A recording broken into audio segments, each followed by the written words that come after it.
Hello everyone, welcome back to this channel. तो हमारा macro economics का 5 नंबर लेसन चल रहा है। लेसन का नाम है सरकारी बजट एवं अर्थव्यवस्था। ये हमारे इस लेसन की 4th नंबर वीडियो है। लास्ट वीडियो के अंदर हमने डिस्कस किया था कि सरकारी व्यय यदि बढ़ जाए या घट जाए तो संतुलित आय पे क्या प्रभाव पड़ता है, इसका थ्योरिकल मैटर और इसका हमने डायग्राम के द्वारा अच्छे से डिस्कस किया था। और आज हम बात करेंगे इसी टॉपिक पर प्रैक्टिकल क्वेश्चन के बारे में, क्योंकि एग्जाम के अंदर हमें प्रैक्टिकल क्वेश्चन भी पूछ सकता है। क्वेश्चन क्या है कि सरकारी व्यय गुणक ज्ञात कीजिए और इसका संतुलित आय पर क्या प्रभाव पड़ता है, इसके बारे में हमें ज्ञात करना है।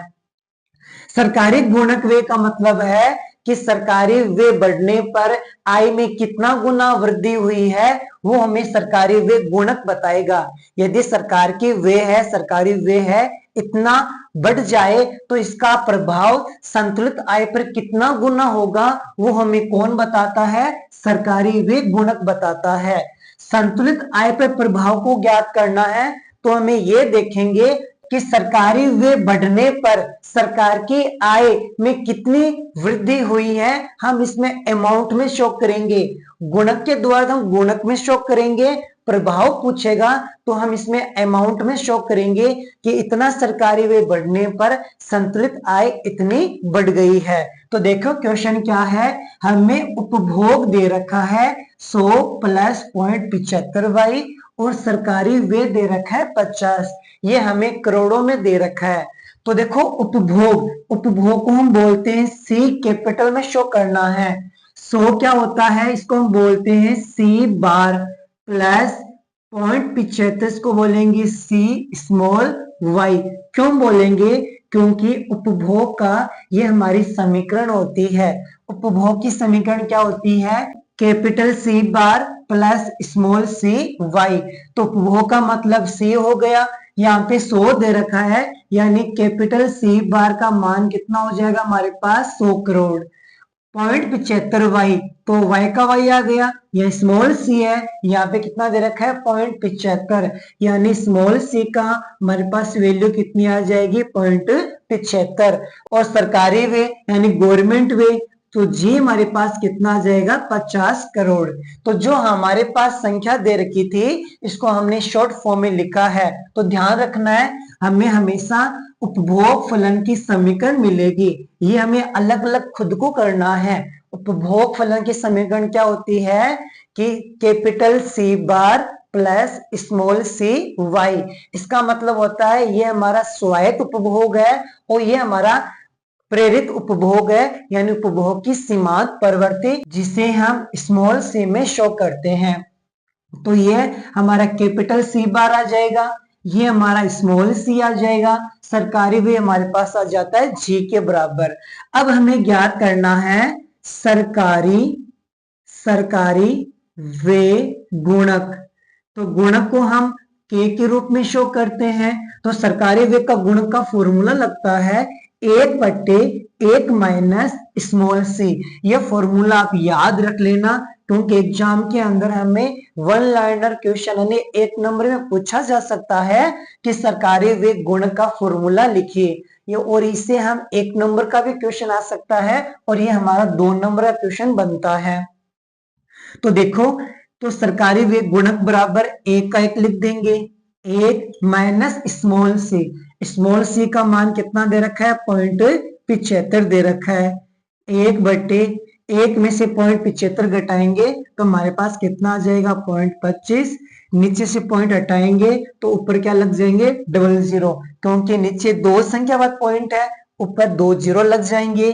नीचे से हमारा पॉइंट हट जाएगा, फिर 25 का भाग 100 में जाएगा 4, यानी हमारा 4 गुणक आ रहा है।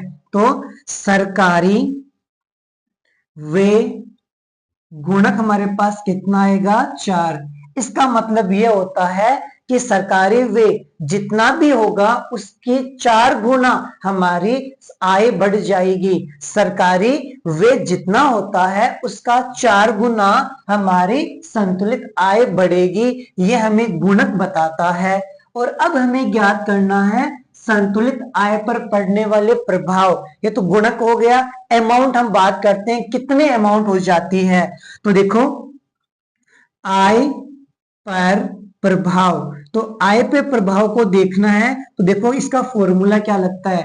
तो हमें आय ज्ञात करनी है कि सरकारी व्यय के वजह से हमारी संतुलित आय कितनी बढ़ गई है, तो इसको हम शो करेंगे डेल्टा वाई। वाई को हम आय के रूप में शो करते हैं। डेल्टा क्यों लगाया है, क्योंकि हम परिवर्तित आय को देख रहे हैं। 1/1 माइनस स्मॉल सी गुणा डेल्टा जी, ये हमारा क्या है, आय पे प्रभाव को ज्ञात करने का फॉर्मूला है। इतना सेम टू सेम है। गुणम क्या लगा देते हैं, डेल्टा जी, जो सरकारी व्यय दे रखा है इसको गुणम लिख दो, आपके पास जो आय है वो हमारी अमाउंट में आ जाएगी। तो देखो डेल्टा वाई को हमें ज्ञात करना है। 1/1 माइनस सी का मान हमारे पास कितना आया हुआ है, 4 आया हुआ है। हम डायरेक्ट लिख सकते हैं 1/1 माइनस सी, इसका मान हमारे पास कितना है 4, गुणा डेल्टा जी कितना हमारे पास 50, तो हमारे पास कितना आ जाएगा 200 करोड़ रुपीस, यानी कि डेल्टा वाई का मान कितना आएगा 200।